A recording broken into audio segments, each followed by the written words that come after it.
গায়ের পশম দাঁড়া করানোর মতন তথ্য উপাত্ত সামনে আসছে। আওয়ামী লীগ ফিরে আসছে, ইভেন আওয়ামী লীগ নির্বাচনে অংশগ্রহণ করতে যাচ্ছে, আওয়ামী লীগকে নির্বাচনের সুযোগ দেওয়া হচ্ছে, এমনই চাঞ্চল্যকর তথ্য আজকে গণমাধ্যমে আসলো। এবার ইউনূসকে পাল্টা চ্যালেঞ্জ ছুড়লেন শেখ হাসিনা, স্পষ্ট জানিয়ে দিলেন তিনি ফিরছেন এবং সেই সাথে ডক্টর ইউনূসকে যে ফাঁসির দড়ি তৈরি করে রেখেছিলেন হাসিনার জন্য, সেই ফাঁসির দড়িতে ঝুলবার জন্য তিনি প্রস্তুত থাকতে বলেছেন খুব দৃঢ় কণ্ঠে। হাসিনার এই অডিও বার্তাটি এখন সবার হাতে হাতে রয়েছে। আমাদের বিজয় সন্নিকটে, ইনশাল্লাহ আমরা সাহসিকতার সঙ্গে এবারের যুদ্ধে যদি ঝাঁপিয়ে পড়ি, ডিসেম্বর মাস হলো আমাদের মাস, বিজয়ের মাস। সে বিজয়কে আমাদের সুনিশ্চিত করতেই হবে। এই মাসেই ফিরে আসছেন জননেত্রী শেখ হাসিনা, তিনি প্রধানমন্ত্রী হিসেবে ফিরবেন এবং বাকি পরিস্থিতি আপনারা কয়েকদিনের মধ্যেই জানতে পারবেন। নিশ্চিত থাকুন, এই বিজয়ের মাসে বিজয়ের কেতন উড়াবে আমাদের। নির্বাচনটি আওয়ামী লীগ ছাড়া করা ক্রমেই অসম্ভব হয়ে পড়ছে ইউনূস সরকারের পক্ষে। সবকিছু জনগণের উপরে ছেড়ে দিতে হবে। নিষিদ্ধ করার ব্যাপারটা জনগণ তাদের সমর্থন প্রত্যাহার করে সেটা প্রতিষ্ঠিত করবে। কোনো সরকার কিংবা কোনো প্রশাসন এটা করতে পারে না। তিনি বলেন, যে দলটা গত বছর জুলাই আগস্টে নিষিদ্ধ হয়েছে বা যে দলটার কার্যক্রম গত 15 বছর ধরে নিষিদ্ধ ছিল, তারা কিন্তু প্রবল প্রতাপে রাজনীতির মাঠে কাজ করে বেড়াচ্ছে। কাগজে কলমে নিষিদ্ধ করে কোনো লাভ হবে না যদি না মানুষের মন থেকে তাদের সরানো যায়। দর্শক, আরেকটি নতুন নিউজে আপনাকে স্বাগতম। দর্শক, বাংলাদেশে বিদ্যমান রাজনৈতিক প্রেক্ষাপট নিয়ে আরেকটি নতুন নিউজ নিয়ে আপনাদের সামনে হাজির হয়েছি। দর্শক, যারা বিশেষ অংশ ইতিমধ্যেই আপনারা দেখেছেন, দেখে বুঝতে পেরেছেন আজকের ভিডিওটি ঠিক কতটা গুরুত্বপূর্ণ হতে চলেছে। তাই দর্শক, না টেনে সম্পূর্ণ ভিডিওটি দেখার অনুরোধ রইল। যারা এখনো চ্যানেলটি সাবস্ক্রাইব করেননি তারা অতি দ্রুত চ্যানেলটি সাবস্ক্রাইব করে পাশে থাকা বেল আইকনটি বাজিয়ে দিন। মার্কিন সরকারের অর্থায়নে পরিচালিত এবং রিপাবলিকান পার্টির ঘনিষ্ঠ think tank IRI, international Republican institute, একটা জরিপ পরিচালনা করেছে এবং সেই জরিপের একটি প্রশ্নের উত্তর ধরে বাংলাদেশের সংবাদ মাধ্যম খুব দ্রুত বাংলাদেশের মানুষ অন্তর্বর্তীকালীন ইউনূস সরকারের কার্যক্রমে সন্তুষ্ট 70% মানুষ, এমন একটা শিরোনাম করে চমক লাগিয়ে দিলেও যেই জায়গায় আসলে জরিপের ফলাফলে যোগ ভালো মতো করবার দরকার ছিল বাংলাদেশের সংবাদ মাধ্যমে, খুব স্বাভাবিকভাবেই সেটা তারা এড়িয়ে গেছে। বাংলাদেশের বর্তমান পরিস্থিতি নিয়ে ন্যাশনাল সার্ভে অফ বাংলাদেশ জাতীয় জরিপ নামে সেপ্টেম্বর-অক্টোবর মাসে পরিচালিত এই জরিপটি IRI করিয়েছে স্থানীয় একটি সংস্থা, centre for insights in survey research, এরকম একটি সংস্থাকে দিয়ে, এবং তারা বলছে এটা IRI পরিচালিত একটা প্রজেক্ট। এই প্রজেক্টের আওতাধীনে এই যে জরিপটি পরিচালিত হয়েছে সেটা মূলত বাংলাদেশের বর্তমান সরকারের অবস্থা, গণতন্ত্রের অবস্থা, আগামী নির্বাচন থেকে মানুষের প্রত্যাশা, কাকে ভোট দেবেন, মূলত সেসব প্রশ্নের উত্তর বের করতে। এবং 70% যে বাংলাদেশের গণমাধ্যম মিলিয়ে ফেলেছে, সেখানে মানুষকে জিজ্ঞেস করা হয়েছিল অন্তর্বর্তীকালীন সরকারের কর্মকাণ্ডে আপনি সন্তুষ্ট কিনা। সন্তুষ্ট, মোটামুটি সন্তুষ্ট, এই দুভাগকে মিলিয়ে সংবাদ মাধ্যম সন্তুষ্ট 70% এমন শিরোনাম করে ফেলেছে। কিন্তু ভাবুন তো, আপনার বাড়িতে বা আপনাকে ফোন করে কোনো জরিপকারী পৌঁছানোর পর আপনি ইউনূস সরকারকে আপনার ভালো লাগে না বলে, আগেই ভালো ছিলাম এমন কথা বলে জীবনকে হুমকির সম্মুখীন করবেন কিনা? এমন কোনো পাগল বা একরোখা ব্যক্তি কি বাংলাদেশে এখনো আছেন যিনি সাহস করবেন যে এই সরকারকে ভালো লাগছে না, আমি সন্তুষ্ট না, এই কথা উচ্চারণ করে তার আগেই ভালো ছিলাম এর দলে আপনি, কিংবা আপনি আফসোস লীগের দলে, এমন কথা বা এমন সম্ভাবনা, এমন সন্দেহ জরিপকারীর মনে ঢুকিয়ে দেবেন? এমন সাহস কেন কোনো পাগল বা বোকালোক করবেন? দেখুন, এই জরিপটি IRI এর এই সংস্থাটি পরিচালনা করেছে রাঙামাটি ছাড়া বাংলাদেশের বাকি 63টি জেলায় এবং 4985 জন, 5000-এর মতো প্রাপ্তবয়স্ক ব্যক্তি এতে অংশ নিয়েছেন। 18 বছরের বেশি বয়সীরা অংশ নিয়েছেন। নারী পুরুষের অনুপাত প্রায় সমান। এই জরিপের সামারিতেই লেখা আছে যে 46% মতো আসলে উত্তর দিয়েছেন। The overall response rate was 46%। তার একটা বিরাট অংশের মানুষ আসলে উত্তর দিতেই কিন্তু নিরাপদ বোধ করেন না, যে কথাটা বলছিলাম। এবং তারা বলছেন যে কিছু কিছু প্রশ্নের ক্ষেত্রে জরিপে অংশগ্রহণকারী ব্যক্তিকে যদিও বা জরিপকারী দেখতে সুযোগ পাবেন না এমন অবস্থায়, তিনি নিজেই ট্যাবলেটে উত্তরটা দিতে পেরেছেন, এই সুযোগ করে দেওয়া হয়েছে, যেটাকে এই প্রতিষ্ঠান সিক্রেট ব্যালট বলছে, যে জরিপকারীকে সরাসরি উত্তর না দিয়ে আপনি নিজেই ট্যাবলেটে উত্তরটা বসিয়ে দেওয়ার সুযোগ পেয়েছেন বটে, কিন্তু বেশিরভাগ উত্তরের ক্ষেত্রে প্রশ্ন করেছেন জরিপকারী আর উত্তরদাতা উত্তর দিয়েছেন। একদম কিন্তু জানের ঝুঁকি। এই জানের ঝুঁকি নিয়েও বাংলাদেশে শুধুমাত্র এই জরিপটি নয়, যত জরিপ 2024-এর আগস্টের পর থেকে হচ্ছে, সবগুলো জরিপে যেই যোগফলটা বের করার কাজটা এড়িয়ে যাচ্ছেন বাংলাদেশের জরিপকারীরা এবং সংবাদ মাধ্যমের কর্মীরা, সাংবাদিকেরা, সেটা হচ্ছে এই যে একটা বিরাট সংখ্যক মানুষ বলছেন তারা সিদ্ধান্তহীন, কাকে ভোট দেবেন। এদের আবার একটা বিরাট শতাংশ ভোট দিতে চান, কিন্তু কাকে ভোট দেবেন সেটা বলতে চান না। অন্য কোনো দলকে ভোট দিতে চান সেরকম একটা কথা বলছেন, মানে বিএনপি, জামায়াতে ইসলামী, এনসিপি এসব দলের বাইরে অন্য কাউকে ভোট দিতে চান সেটা বলছেন। আবার অনেক সাহসীরা এমনকি বলে বসছেন তারা আওয়ামী লীগকে ভোট দিতে চান। ওই সব সংখ্যাগুলো যোগ করলে যারা বলতে চান না তাকে ভোট দেবেন, যারা বলছেন তারা অন্যান্য দলকে ভোট দিতে চান, এবং যারা বলছেন তারা এখনো ঠিক করেন নাই, সিদ্ধান্তহীন, এসব যোগ দিলে সংখ্যাটা এমন দাঁড়াচ্ছে যে বিএনপি, জামাত, এনসিপি সহ এই যে দলগুলো আওয়ামী লীগকে বাইরে রেখে কেন নির্বাচন করতে চাইছে সেটা পরিষ্কার হয়ে যাচ্ছে। আইআরআই পরিচালিত এই জরিপটার কথাই যদি সরাসরি বলি, একদিকে শিরোনাম করেছে সবগুলো সংবাদ মাধ্যম যে জামায়াতে ইসলামী একরকম বিএনপির ঘাড়ে নিঃশ্বাস ফেলছে, মানে জামায়াতে ইসলামী আগামী সপ্তাহে যদি ভোট হয় তাহলে জরিপে অংশগ্রহণকারীরা বলছেন, যারা উত্তর দিয়েছেন তারা বলছেন যে 26% জামায়াতে ইসলামীকে ভোট দেবেন আর বিএনপিকে ভোট দেবেন 30%, মানে 4% পার্থক্য আছে। কিন্তু সেখানে আবার ইসলামী আন্দোলন বাংলাদেশ কিন্তু 4% ভোট পাচ্ছে। তাহলে দেখেন জামায়াতে ইসলামী এবং ইসলামী আন্দোলন বাংলাদেশ তো একরকম ঘোষণা দিয়েই ফেলেছে তারা ইসলামী দলগুলোর সব ভোট এক বাক্সে আনতে তারা একটা জোটের মাধ্যমে নির্বাচন করার কথা, মানে সমঝোতার মাধ্যমে নির্বাচন করার কথা, এক আসনে যাতে তাদের সম্মিলিতভাবে একজন প্রার্থী থাকেন সেটা নিশ্চিত করার কথা ভাবছেন। এবং এরই মধ্যে কিন্তু জামায়াতে ইসলামী, ইসলামী আন্দোলন বাংলাদেশ, মামুনুল হকের খেলাফত মজলিস সহ 8টি সমমনা দল মিলে তারা গণভোটে হ্যাঁ ভোটের পক্ষে ভোট দেওয়ার জন্য প্রচারণাও শুরু করেছেন। সমঝোতার হিসাবটা ঘোষণা দেওয়া এখন শুধু বাকি। তাহলে পরিষ্কার বিএনপির ভোট আছে 30% এবং বিএনপি নিজের মধ্যেই ছত্রভঙ্গ। তারপর এখন মাথায় রাখতে হবে যে খালেদা জিয়ার যে শারীরিক পরিস্থিতি, সেখানে খালেদা জিয়ার নেতৃত্বে বিএনপি নির্বাচনে যাওয়ার একরকম সিদ্ধান্ত নিয়ে ফেলেছিল, সেটা পরিষ্কার বোঝা যাচ্ছে যখন বিএনপি 3টি আসনে তাকে মনোনয়ন দিল আর একটা আসনে মনোনয়ন নিলেন তারেক রহমান। এবং তারেক রহমানের দেশে ফেরা যখন একরকমের এখনো অনিশ্চিত, খালেদা জিয়া কঠিন রোগসজ্জায়, তখন একদিকে যেমন বিএনপির নেতা তারেক রহমান সত্যি যদি মায়ের রোগসজ্জার পাশে এসে দাঁড়াতে পারেন এবং দেশে ফিরে দল, মা, দেশ এসবের দায়িত্ব নিতে পারেন, তাহলে পুরো ব্যাপারটা কিন্তু আসলে ডিসেম্বর মাসে এসে একদম পাল্টে যেতে পারে, মানুষের আবেগ, অনুভূতি, এবং এর মাধ্যমে বিএনপি ঐক্যবদ্ধ হতে পারে। কিন্তু ঘটনা যদি উল্টো ঘটে, মানে তারেক রহমান শেষ পর্যন্ত যদি দেশে ফেরার সাহস না করেন, তাহলে বিএনপি যে ধরনের ছত্রভঙ্গ হয়ে পড়বে, মানে এখনই ঐক্য নাই, আসনে আসনে সহিংসতা ঘটছে, তাহলে এই যে জামায়াতে ইসলামীর 26% আর ইসলামী আন্দোলনের 4% মিলে 30% ভোট এরই মধ্যে জামাত এবং জামাতের সমমনা দলগুলোর আছে বলে নিশ্চিত হওয়া যাচ্ছে, এই জরিপের মাধ্যমে বিএনপির পক্ষে সেটাকে কিছুতেই টেক্কা দেওয়া সম্ভব হবে বলে মনে করবার এই মুহূর্তে কোনো কারণ ঘটছে না। তার মানে বিএনপি জরিপগুলোতে, যতগুলো জরিপ হয়েছে মনে করে দেখুন, 2024 আগস্টের পর থেকে প্রত্যেকটিতে দেখা যাচ্ছে মাস যত গড়াচ্ছে জামাতের ভোট বাড়ছে, বিএনপির ভোট কমছে। যেই সূত্র মিলিয়ে বিশ্লেষকরা বলে আসছিলেন যে জামাত যে ভোট পেছাতে চায়, আগস্টের পরপরই যে সে ভোটটার পক্ষে ছিল না, এই যে সংস্কার, বিচার, তারপরের নির্বাচনের কথা বলছিল, কারণ জামায়াত একদিকে যেমন গুছিয়ে আনতে চেয়েছে, আরেকদিকে জানতো যে এই পরিস্থিতিতে বিএনপি যে পরিমাণ উচ্ছৃঙ্খলতা, চাঁদাবাজি বা বিভিন্ন সহিংসতায় জড়িয়ে পড়বে, বিএনপির ভোট ক্রমাগত কমবে, জামাত তৃণমূলে আরো কাজ করতে পারবে, জামাতের ভোট বাড়বে। সেই একই ব্যাকরণই কিন্তু রাজনীতিটা চলছে। বাংলাদেশের রাজনীতির ব্যাকরণ বদলে ফেলাটা এত সহজ না। এই জরিপ বলছে যে ন্যাশনাল মানে সিটিজেন পার্টি মানে এনসিপি, জাতীয় নাগরিক পার্টি, এই 2024 তরুণ নেতাদের দল, সেটা 6% ভোট পাবে, জাতীয় পার্টি পাবে 5% ভোট। মনে রাখবেন আইআরআই, ইন্টারন্যাশনাল রিপাবলিকান ইনস্টিটিউট হচ্ছে সেই সংস্থা মার্কিন যুক্তরাষ্ট্রের রিপাবলিকান পার্টির যারা ক্রমাগতভাবে, মানে 2024 আগস্টের পর থেকে কখনো জাতীয় পার্টির সঙ্গে আলোচনা বন্ধ করে নাই, সব সময় তারা জাতীয় পার্টির সঙ্গে আলোচনা বজায় রেখেছে এবং সরকারকে বারবার বলেছে যে অংশগ্রহণমূলক নির্বাচন হতে হবে, যাতে জাতীয় পার্টির অংশ নেওয়ারই কথা নিতেই হবে।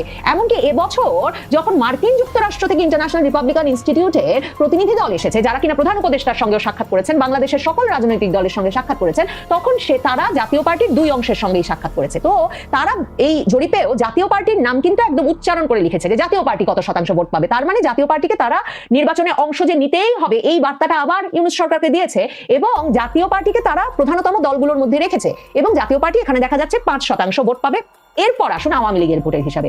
এখানে দলের নাম একদম উল্লেখ করা আছে, বিএনপি, জামাতে ইসলামী, ন্যাশনাল সিটিজেন পার্টি, এনসিপি, জাতীয় পার্টি, ইসলামী আন্দোলন বাংলাদেশ।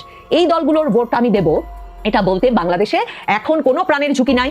এই দলগুলোতে আমি ভোট দিলে আমি নিশ্চয়ই গলা ফুলিয়ে, গলা বড় করে সেটা বলতে পারবো, একদম যুক্তিসঙ্গত কথা যেটা, মানে কারো মধ্যে এখন কোনো রকম বাধা বা মানে কোনো অস্বস্তি নাই এই দলগুলোর সমর্থক হিসেবে নিজেদেরকে ঘোষণা করতে।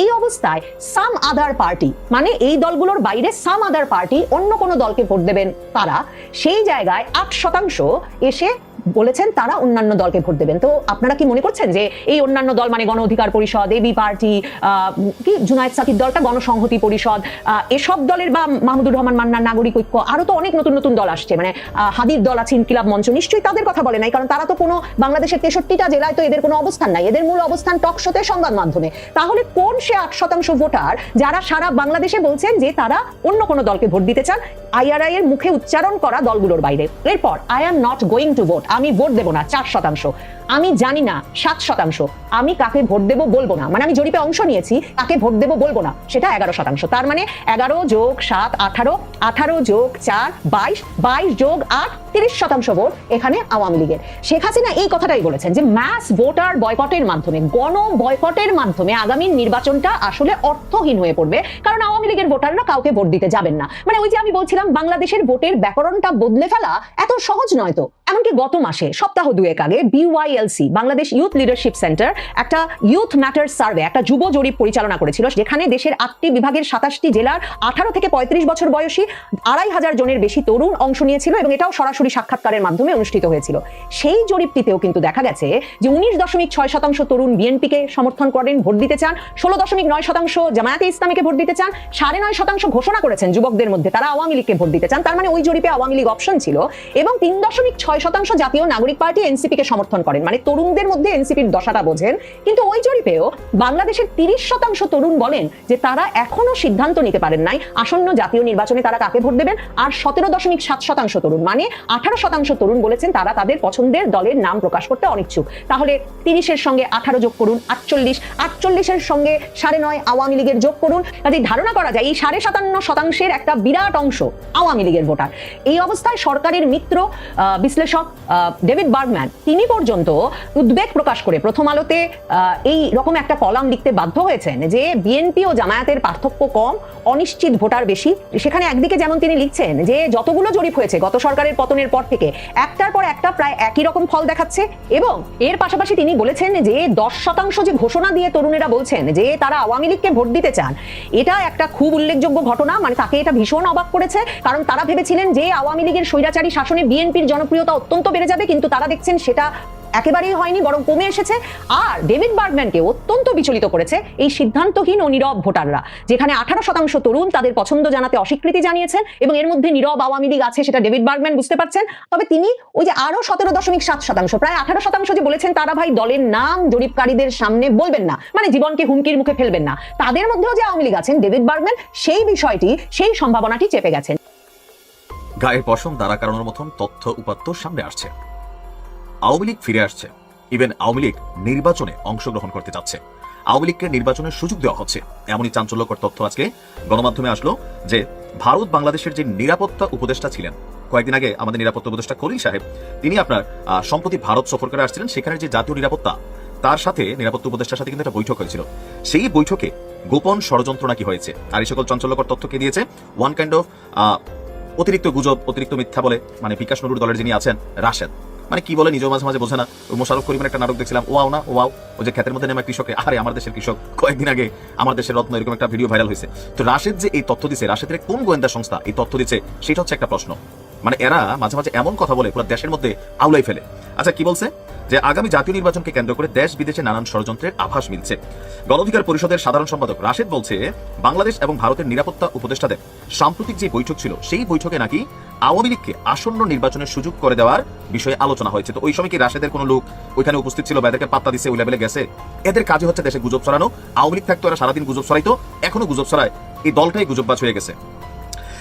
রাশেদের দাবি রাজনৈতিক মহলে আলোচনার ঝড় তুলেছে। অবশ্যই ঝড় তোলার কথা, কেউ ইয়ানফসি পড়তেছে শেখ হাসিনা বাংলাদেশে আসবে, আওয়ামী লীগ নির্বাচন করবে, এই ঘোষণা আসার পর এই দেশে অর্ধেক মানুষ আবার গর্তের মধ্যে ঢুকে যাবে, এটাই হচ্ছে বাস্তবতা। আর এর মধ্যে রাশেদরা সবার আগে দৌড়ে পালাই যাবে, এটাই হচ্ছে বাস্তবতা। এটা নিয়ে ভয়। এখন রাশেদের দাবি যে সংশ্লিষ্ট কোনো রাষ্ট্রীয় পক্ষ এ পর্যন্ত কোনো বিষয়ে মন্তব্য করেনি। তা আমরা তো দেখছি না, আমরা তো দেখছি প্রধান উপদেষ্টা বলছেন যে আওয়ামী লীগকে নির্বাচনে আনার সুযোগ নেই, এরকম তথ্য তো দেখছি। নির্বাচন তফসিল ঘোষণা হচ্ছে, আওয়ামী লীগের রাজনৈতিক নিষেধাজ্ঞা দল থেকে ওঠে নাই, ট্রাইব্যুনাল 1 আন্তর্জাতিক অপরাধ আদালতের যে বিচার, সেখান থেকে আমরা তো কোনো রকম আওয়াজ কোনো কিছু দেখি না। কিন্তু রাশেদ জিন পাঠাইছিল সম্ভবত আমাদের নিরাপত্তা উপদেষ্টা খলিল সাহেবের সাথে, ওই জিন আইসা ওনারা নিশ্চয় সবকিছু বলে দিছে, মানে এটাই তো মনে হচ্ছে। অথবা ওই বৈঠকে ভারতের মধ্যে রাশিদের এত বড় হাত আছে যে ভারতের কথা তলে তলে হয়তো তিনি শুনছেন। বাংলাদেশের জনগণের রায় নিয়ে নয়, বরং পর্দার আড়ালে বৈঠকের মাধ্যমে আওয়ামী লীগকে আবারও ক্ষমতায় আনার চেষ্টা চলছে। দিল্লি ও ঢাকার শীর্ষ নিরাপত্তা উপদেষ্টাদের মধ্যে অনুষ্ঠিত বৈঠকে নির্বাচনী প্রক্রিয়া, রাজনৈতিক পরিস্থিতি নিয়ে আলোচনা হয়েছে, যেখানে আওয়ামী লীগের জন্য রাজনৈতিক সুবিধা তৈরির বিষয়টিও বিবেচনায় নেওয়া হয়েছে বলে রাশেদের অভিযোগ। তার বক্তব্য, দেশের ভেতরে গণতান্ত্রিক পরিবেশ নষ্ট করা এবং বিরোধীদের রাজনৈতিক কার্যক্রম সীমিত করার মাধ্যমে নির্বাচনকে প্রভাবিত করার চেষ্টা করা হচ্ছে। এই আলোচনায় ভারতকে ব্যবহার করে আঞ্চলিক নিরাপত্তার যুক্তিতে, যা বাংলাদেশের আভ্যন্তরীণ রাজনৈতিক বিষয়ে হস্তক্ষেপের শামিল। তবে রাজনৈতিক বিশ্লেষকরা বলছেন, বা সাধারণ যারা একটু বুঝের মানুষ আছেন তারা বলছেন যে আসলে এইখানে আওয়ামী লীগকে পুনর্বাসনের কোনো আলাপ আলোচনা হয়নি। হয়তো ভারত বাংলাদেশের মধ্যে যে একটা কি বলা হয় যে সম্পর্কের অবনতি আছে, ব্যবসা বাণিজ্য থেকে শুরু করে রাজনৈতিক মহল, পরে পাকিস্তানের সাথে এই মুহূর্তে বাংলাদেশের সম্পর্ক, সবকিছু মিলিয়ে এখানে যাই আছে, সম্ভবত ওই বিষয়গুলো নিয়ে এখানে আলোচনা হয়েছে।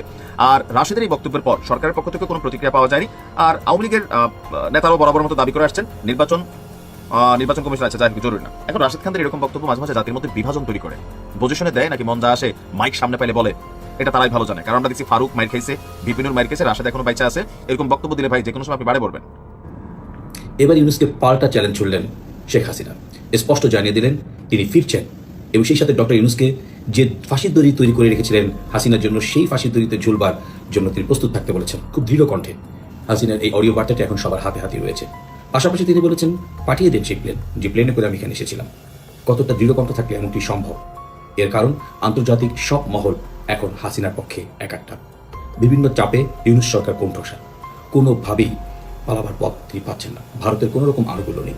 তিনি যে ভারতের আকাশসীমা ব্যবহার করে বাইরে যাবেন তারও কোনো উপায় নেই। উনি যেটা মনে করছেন যে মায়ানমার চীনের সীমান্ত দিয়ে বাইরে যাবেন, অনেকে তো রাশিয়ার আকাশসীমা ব্যবহার করতে হবে, সেখানেও বিপত্তি আছে। কারণ রাশিয়ার অনুমতি মিলবে না মধ্যপ্রাচ্যের কোনো আকাশসীমা ব্যবহারে। বরঞ্চ এই একটি চিন্তা এখন ইউনুস সরকার বেশ চিন্তিত, তিনি তাদের যাবেনটা কোথায়। তাদের যেই এনসিপি বলেন, ছাগলের 3 নম্বর বাচ্চাদের দল বলেন, কোনো লাভ নেই। অর্থাৎ যেটি বলেছিল যে ডিসেম্বরে শেখ হাসিনা ফিরছেন, ডিসেম্বরে তিনি ফিরছেন। যে কারণের জন্যই ঠিক বিজয় দিবসের প্রাক্কালে তিনি তার সকল নেতাকর্মীদের প্রস্তুত থাকতে বলেছেন, যেন এই ইউনুস গঙের কেউ কোথাও পালাতে না পারে। এতে গেল শেখ হাসিনা ফিরে আসা দৃঢ় আত্মপ্রত্যয় কণ্ঠ, যেটি নিশ্চিত করেছে ভারত সহ যুক্তরাষ্ট্র এবং ইউরোপীয় ইউনিয়নের সবাই। এবং একই কণ্ঠ, একই মত, শেখ হাসিনা ফিরছেন ডিসেম্বরে, কোনোভাবে ভোট হবে না ফেব্রুয়ারিতে, এই ভোট বিলম্বিত হবে এবং সেই ভোটে আওয়ামী লীগ সহ সকল রাজনৈতিক দল অংশ নেবে। আমরা দেখেছি যে দুপুরের পর থেকে বিএনপির খালেদা জিয়ার যে অসুস্থতা, সেটা নিয়ে মূলত ধোঁয়াশা শুরু হয়েছে। বিএনপি এখন তাদের দলের নেতাদেরকে গুজববাজ বলা শুরু করেছে। তাদের দলের নেতা দেশনেত্রী খালেদা জিয়া, তারা বলছেন যে খালেদা জিয়ার শারীরিক অবস্থা নিয়ে তাদের ভাইস প্রেসিডেন্ট আহমেদ আজম খান বলেছেন যে খালেদা জিয়া ক্রিটিক্যাল কন্ডিশনে আছেন এবং ভেন্টিলেশনে গেছেন। এই বক্তব্যের পরপরই কিন্তু সেটা বিরুদ্ধাচরণ করেছে বিএনপি এবং তার ঘণ্টাখানেকের মধ্যেই তাদের দলের মহাসচিব মির্জা ফখরুল ইসলাম বলছেন যে তিনি স্থিতিশীল আছেন। কেন খালেদা জিয়ার বক্তব্য নিয়ে এমন লুকোচুরি, সেটি এখন জানতে চায় বিএনপির তৃণমূলের যারা রয়েছেন। সবচেয়ে অবাক করা যে বিষয়টি দিয়ে আসলে শেষ করবো, সেটি হচ্ছে বিস্ময়কর, তারেক রহমান ভোটারই নন। তাহলে যে তারেক রহমান ভোটারই নন, সেই তারেক রহমান কি করে আগামীর যেই নির্বাচন ফেব্রুয়ারিতে, সেই নির্বাচনে অংশ নেবার স্বপ্ন দেখেন, উনি নিজের মনোনয়নপত্র ঘোষণা করেন? এটা কি জাতির সাথে তামাশা নন? আইনে যদিও আছে কমিশন পারে যে সে বিশেষ অনুমতি, কমিশন তো তার একজন রিক্সাওয়ালাকেও, বাইরের দেশের রিক্সাওয়ালাকে এনে বলতে পারে যে ঠিক আছে আমি তাকে দিলাম না, ভোটার তুমি ভোটার দাও, তাকে দিবে, যে কেউ চ্যালেঞ্জ করতে পারে। কিন্তু কাজেই বিএনপি যে স্বপ্নগুলো দেখেছিল যে তারেক রহমান আসবেন, তিনি প্রধানমন্ত্রী হবেন, সেটি তো এখন ঘুরে বাড়িতে পরিণত হতে চলেছে। এর কারণ দেখুন, স্বয়ং তারেক রহমানই তার দলের সঙ্গে কিন্তু তামাশা করলেন। এই যে এতগুলো প্রার্থীকে মাঠে নামিয়ে তাদের প্রতিদিনের অর্থ খরচ করাচ্ছেন, এতগুলো তৃণমূলের মানুষের মনে স্বপ্ন দেখাচ্ছেন, কিন্তু এই ইউনুসের মনে তো ঠিকই রয়েছে -4 ফর্মুলা সে বাস্তবায়ন করবেন, সেই পথে তিনি হাঁটছেন। যদিও শেখ হাসিনার কড়া হুঁশিয়ারি তার সেই পথকে রুদ্ধ করে দেবে বলে মনে করে আওয়ামী লীগ সহ দেশের গণতন্ত্রপ্রেমী মানুষ।